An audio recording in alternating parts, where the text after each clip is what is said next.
સયાજીગંજ કડક બજાર વિસ્તારમાં મહાનગરપાલિકાની દબાણ શાખાની ટીમ અધિકારીઓ સાથે દબાણ હટાવવાની કામગીરી અર્થે પહોંચતા જ વાતાવરણ ગરમાયું હતું।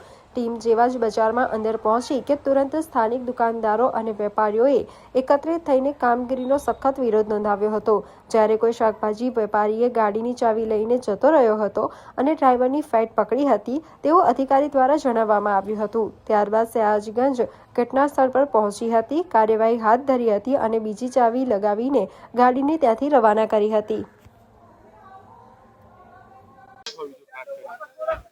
આજે આપણે વોર્ડ નંબર 13 કડક બજાર વિસ્તારમાં રૂટીન કામગીરીના આધારે દબાણની કામગીરી હાથ ધરી હતી ને દબાણની કામગીરી કરતા હતા એમાં કેટલાક વેપારીઓ દ્વારા ઉગ્ર બોલાચાલી કરી અને ઉપદ્રવ મચાવવાનો પ્રયત્ન એમણે કર્યો છે અને આપણે જે દબાણની ગાડી હતી એની ચાવી લઈ લીધી છે। બીજી ચાવી લાવવાની ફરજ પડી છે।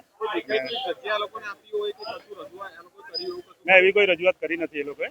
એમની પોતાની દુકાનો છે તેમ છતાં એ લોકો બહાર ગાડીને ધંધો કરતા હોય છે, એટલે આપણે એમને સમજાવીએ છીએ, ઘણીવાર એમને સમજાવ્યા છે આપણે કે તમારી દુકાન છે, તમે તમારી હદમાં રાખીને ધંધો કરો, રસ્તા પર દબાણ કરીને ટ્રાફિકને નડતરરૂપ, લોકોને નડતરરૂપ ના બને। આ યોગ્ય નથી, એટલા માટે આપણે ઘણી બધી વાર વેપારીઓને સમજાવ્યા છે કે આ રીતે ના કરો કે જેથી કરીને તમને તકલીફ ના પડે અને પ્રજાને તકલીફ ના પડે। અતિશય Chaudhary, ward officer, ward number 13। Subscribe now and press the bell icon. Never miss an update.